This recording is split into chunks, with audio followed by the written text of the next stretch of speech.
சிம்பிளான ஈஸியான பன்னீர் ஜாமுன் நம்ம வீட்லயே எப்படி பண்ணுறதுன்னு பார்க்கலாம். கடைகளில் பார்த்தீங்கன்னா விலை அதிகமாக இருக்கும். அது மட்டும் இல்லாமல் நம்ம நினச்ச உடனே சாப்பிட முடியாது. இது குழந்தைகளுக்கு ஈவினிங் ஸ்நாக்ஸாக கொடுக்கலாம். சங்கராந்தி, பொங்கல், தீபாவளி, ஹோலி எல்லா பண்டிகைகளுக்குமே நம்ம இது இன்ஸ்டண்ட்டாக செஞ்சு சாப்பிட்லாம். நமக்கு பால் மட்டும் இருந்தால் போதும். எந்த அளவுக்கு சாஃப்டாக இருக்குது பாருங்கள். இது பார்த்தீங்க அப்படின்னா சுகர் சிரப்பில் போடும்போது டிசால்வ் ஆகாமல் எப்படி பர்ஃபெக்டாக சாஃப்டாக பண்ணுறதுன்னு பார்க்கலாம். முதல்ல 1 லிட்டர் பால் எடுத்துக்கலாம். நான் செய்கிறது பார்த்திங்கன்னா சின்ன குவான்டிட்டியில் தான் செய்ய போகிறேன். இப்போது நம்ம என்ன பண்ணணும் அப்படின்னா அடி பிடிக்காமல் ஃபஸ்ட்டு மிக்ஸ் பண்ணுங்கள். இது நல்லா கொதித்து வரும்போது நம்ம லெமன் ஜூஸ் போடுவோம், இல்லைன்னா வினிகர். முதல் பாயிண்ட் என்ன அப்படின்னா நம்ம பன்னீர் பண்ணணும். நீங்கள் முதல்ல லெமன் ஜூஸ் ஊற்றும் போதே அந்த பன்னீரெல்லாம் தனியாக வரும், உங்களுக்கு பார்த்தா தெரியும். இதுக்கப்புறம் எக்ஸ்ட்ரா லெமன் ஜூஸையும் ஊற்றிடலாம். 1/2 லிட்டருக்கு 1/2 லெமன், அதே மாதிரி 1 லிட்டருக்கு 1 லெமன் தேவைப்படும். லெமன் ஃப்ளேவர் இல்லைன்னா நீங்கள் வினிகர், தயிர் கூட போட்டுக்கலாம். கொஞ்சம் நல்லா மீடியம் டு ஹையில் வச்சு நீங்கள் கொதிக்க வைங்க. இப்போ தனியாக வந்துடுச்சு. இதை நம்ம கம்ப்ளீட்டாக வடிச்சிடணும். இந்த ஸ்டெப்புக்கு கிட்டத்தட்ட 5 நிமிஷம் தான் ஆகும். பால் கொதிக்கிற டைம் தான் நமக்கு. இப்போ ஒரு காட்டன் கிளாத்தில் போட்டுட்டு நல்லா அந்த வாட்டர், அதாவது அந்த தண்ணியெல்லாம் வடிகட்டிடலாம். இந்த தண்ணியை நீங்கள் என்ன பண்ணலான்னா சப்பாத்தி மாவு பிசைறது கூட நம்ம யூஸ் பண்ணிக்கலாம். ஸோ இதை பேஸ் பண்ணி தான் பார்த்திங்கன்னா நார்த் இந்தியாவில் எல்லா ஸ்வீட்ஸுமே இருக்கும். நீங்கள் ரசகுல்லாவாக இருக்கட்டும், குலாப் ஜாமுனாக இருக்கட்டும், கலாக்கண்டாக இருக்கட்டும், எல்லாத்துக்குமே இந்த ப்ரொசீஜர் தான் ஸ்டார்டிங்கில் வரும். ஸோ பார்த்திங்கன்னா உங்களுக்கு பர்ஃபெக்டாக ரெடி ஆகிடுச்சு. இதில் லெமன் ஃப்ளேவர் கொஞ்சம் தான் இருக்கும், பட் கொஞ்சம் தண்ணி ஊற்றி வாஷ் பண்ணிட்டோன்னா அதுவுமே நமக்கு போயிடும். ஸோ வினிகருக்கு நீங்கள் இப்படி தான் பண்ணணும். வினிகர் ஊற்றினீங்கனாலும் இதை வாஷ் பண்ணி தான் ஆகணும். காட்டன் கிளாத் இருக்கும்போது உங்களுக்கு ரொம்ப யூஸ்ஃபுல்லாக இருக்கும். ஸோ எக்ஸ்ட்ரா வாட்டரையும் நீங்கள் பிழிஞ்சு எடுத்துருங்க. அந்த தண்ணி நமக்கு இருக்கக்கூடாது. தண்ணி இருந்துன்னா உங்களால் இந்த பன்னீர் ஜாமுன் ரெடி பண்ண முடியாது. ஸோ இதுக்கு மட்டும் கொஞ்சம் டைம் ஆகும், கிட்டத்தட்ட ஒரு 20 மினிட்ஸ். ஸோ இதெல்லாம் நான் பிழிஞ்சதுக்கப்புறமா இன்னும் எக்ஸ்ட்ரா ஏதாவது தண்ணி இருக்குதா அப்படின்னு பார்த்துட்டு நம்ம இதில் போட்டுட்டோம் அப்படின்னா இருக்கிற தண்ணியும் அப்படியே வடிஞ்சிடும். இல்லை நீங்கள் கம்ப்ளீட்டாக வடிச்சிட்டிங்கன்னா இமீடியட்டாக ஸ்டார்ட் பண்ணிடலாம் ப்ராசஸ். ப்ரெஷர் கொடுத்தீங்கன்னா லைட்டாக தண்ணி வரும் கீழே. ஸோ அதுக்கு நீங்கள் என்ன பண்ணலான்னா ஒரு 20 நிமிஷம் விட்டுருங்க. 20 நிமிஷத்துக்கு அப்புறம் பார்த்தீங்க அப்படின்னா பர்ஃபெக்டாக ரெடி ஆகிடுச்சு. உங்களுக்கு பார்த்தா தெரியும், கொஞ்சம் தண்ணி மட்டும் அதில் இருக்கும். இப்போ ஒரு பிளேட்டில் போட்டுக்கலாம். பிளேட்டில் போட்டுட்டு நல்லா சாஃப்டான டோ மாதிரி நம்ம கொண்டு வரணும். ஸோ கையில் எப்படி நீங்கள் நல்லா பிசைஞ்சு விட்டுக்கணும். இதில் அந்த லம்ஸ் இருக்கக்கூடாது. நமக்கு சப்பாத்தி மாவெல்லாம் எப்படி வரும் அதை விட கொஞ்சம் சாஃப்டாக வரும். இப்படி நல்லா பிசையும் போது மட்டும்தான் உங்களுக்கு அந்த ஜாமுன் சுகர் சிரப்பில் போடும்போது டிசால்வ் ஆகாது. இப்போ கார்ன்ஃப்ளவர் 1 டீஸ்பூன், மைதா நான் போடுறதை எடுக்க மறந்துட்ட வீடியோவில். இதுக்கப்புறமா எசன்ஸ், ரோஸ் எசன்ஸும் பிங்க் கலர் இல்லை சாஃப்ரான் ஃபுட் கலர் கூட நீங்கள் யூஸ் பண்ணிக்கலாம். கொஞ்சம் மட்டும் ஃபியூ ட்ராப்ஸ் விட்டுட்டு நல்லா மிக்ஸ் பண்ணுங்கள். ஸோ நான் சொல்லியிருந்த மாதிரி இதில் சின்ன டிப்ஸ் அண்ட் ட்ரிக்ஸ்ன்னு சொன்னால் இதுதான். கார்ன்ஃப்ளவரும் மைதா தான், ரெண்டுமே பைண்டிங் பண்ணும். நீங்கள் இன்கேஸ் தப்பாயிடுச்சுன்னா கூட உங்களுக்கு இதெல்லாம் போட்டு நம்ம மிக்ஸ் பண்ணும்போது அது டிசால்வ் ஆகாது. இதை நீங்கள் கண்டிப்பாக தெரிஞ்சு வச்சுக்கணும்.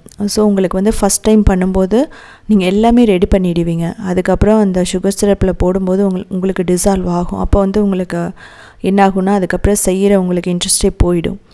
அதனால் இந்த 2 ஸ்டெப் மட்டும் நீங்கள் ரொம்ப ரொம்ப முக்கியம். கொஞ்சம் அந்த மாவு ரொம்ப இலக்கமாக இருக்கக்கூடாது. பைண்டிங்க்குன்னு ஒன்று வேணும். ஸோ உங்களுக்கு எக்ஸ்பர்ட் அப்படின்னா நீங்கள் இதுலேயே கூட பண்ணலாம். பன்னீர் மட்டுமே வச்சு நீங்கள் பண்ணலாம். இல்லைனா ஒரே 1 டீஸ்பூன் இல்லைனா மைதா 1 டேபிள் ஸ்பூன், அவ்வளோதான். இதுக்கப்புறமா இதில் உங்களுக்கு தேவையான ஷேப்பில் நம்ம பண்ணிக்கலாம். பன்னீர் ஜாமுன் அப்படிங்கிறது பார்த்திங்கன்னா கடைகளில் அந்த ஓவல் ஷேப்பில் தான் இருக்கும். ஸோ அதனால நான் அப்படி பண்ணுறேன். இதே மெத்தட் தான் பார்த்தீங்க அப்படின்னா ரசகுல்லா, நீங்கள் பிங்க் கலர் ரசகுல்லா பண்ணுறதா இருக்கட்டும், எல்லோ கலராக இருக்கட்டும், எல்லாத்துக்குமே இதான் பேஸ். உங்களுக்கு பார்த்தீங்க அப்படின்னா லைட்டிங் ஃபஸ்ட்டு அதிகமாக இருக்கிறதுனால உங்களுக்கு அந்த கலர் லைட்டாக தெரியுது. பட் ஒரிஜினலாக நல்லா பிங்காக இருக்கும். ஸோ இந்த மாதிரி பண்ணி வைக்கலாம். இல்லை அப்படின்னா ரவுண்ட் ஷேப்பில் பண்ணலாம். இல்லை அப்படின்னா நீங்கள் வந்து கொஞ்சம் ஃப்ளாட்டாக வந்து பண்ணலாம்.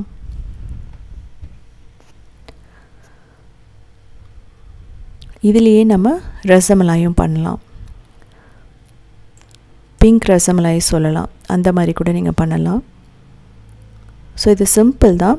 இதனோட உருண்டை பிடிக்கும்போது நம்ம நல்லா ப்ரெஷர் கொடுத்து பர்ஃபெக்டான பால்ஸ் மாதிரி பண்ணணும். உங்களுக்கு பார்த்தா தெரியும். 2 கைக்கு இடையில வச்சுட்டு நல்லா எல்லாம் ஒன்றா சேர்ந்து வர மாதிரி பண்ணுங்கள். இந்த ஸ்டெப் வந்து ரொம்ப முக்கியம். கிராக் இருந்துச்சுன்னா நான் சொன்ன மாதிரி தண்ணி சுகர் சிரப்பில் டிசால்வ் ஆகும். இந்த ஸ்டெப்பையும் நீங்கள் நோட் பண்ணிக்கணும்.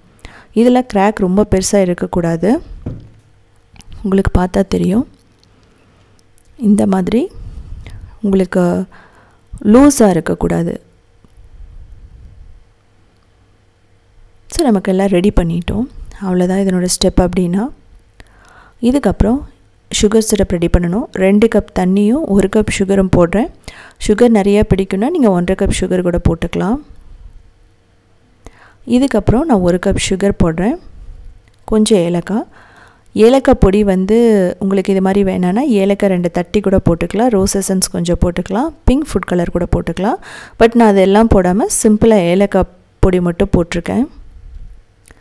ஏலக்காய் பொடி போடுறதுனால அந்த சுகர் சிரப் கொஞ்சம் லைட்டாக எல்லோ கலர் மாதிரி இருக்கும். மற்றபடி எல்லாமே நல்லாயிருக்கும்.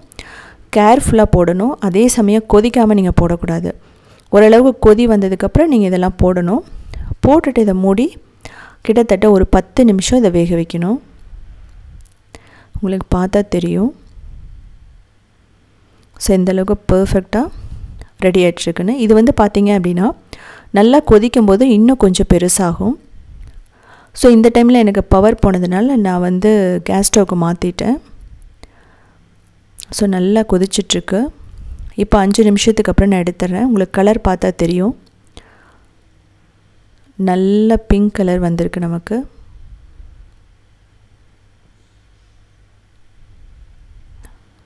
மேக்ஸிமமே இது வேகிறதுக்கு 10 நிமிஷம் தான். ஏன் அப்படின்னா ஆல்ரெடி நமக்கு பன்னீர் வந்து வெந்துடுச்சு. அதுக்கப்புறம் சுகர் சிரப்பை அப்சர்வ் பண்ணுறதுக்காக தான் நம்ம இவ்வளோ நேரம் வேக வைக்கிறோம். அவ்வளோதான். நம்ம வந்து பன்னீர் ஜாமுன் பர்ஃபெக்டாக கடையில் கிடைக்கிற மாதிரியே நமக்கு ரெடி ஆகிடுச்சு. இது வந்து பார்த்திங்க அப்படின்னா ஃப்ரிட்ஜில் வச்சுட்டு சாப்பிட்டா கிட்டத்தட்ட 1 வீக் வரைக்குமே கெட்டு போகாது. ஏன்னா எல்லாம் குக் பண்ணிட்டோம். ஸோ இதை செஞ்சு பார்த்துட்டு கமெண்ட் பண்ணுங்கள். இதே மாதிரி நிறைய ரெசிபீஸ் வேணும்னா நீங்கள் உத்தமி கிச்சனை ஃபாலோ பண்ணலாம். அது மட்டும் இல்லாமல் க்ரியேட்டிவ் வேர்ல்டுன்னு சொல்லிட்டு இன்னொரு சேனல் இருக்குது. கிட்டத்தட்ட 1900 ரெசிபீஸ் போட்டிருக்கோம். அது மட்டும் இல்லாமல் southindianfoods.inங்கிற வெப்சைட்டை 14 இயர்ஸாக ரன் பண்ணுறோம். 8000 ரெசிபீஸ் ஸ்டெப் பை ஸ்டெப் ஃபோட்டோஸோடு இருக்கும். உங்களுக்கு நான் எடுத்து காட்டுறேன் எப்படி இருக்குன்ட்டு. நல்ல ஸ்பாஞ்சியாக இருக்கும். ஈவினிங் குழந்தைகளுக்கு 2 மட்டும் கொடுத்தா போதும். உங்களுக்கு வீட்டில் அடிக்கடி செய்கிற மாதிரி இருந்தால் பிங்க் ஃபுட் கலர் கூட நீங்கள் அவாய்ட் பண்ணிக்கலாம். ஸோ நல்ல ப்ரோட்டீன் அதிகமானது, இன்ஸ்டண்ட்டாக எனர்ஜியை கொடுக்கும்.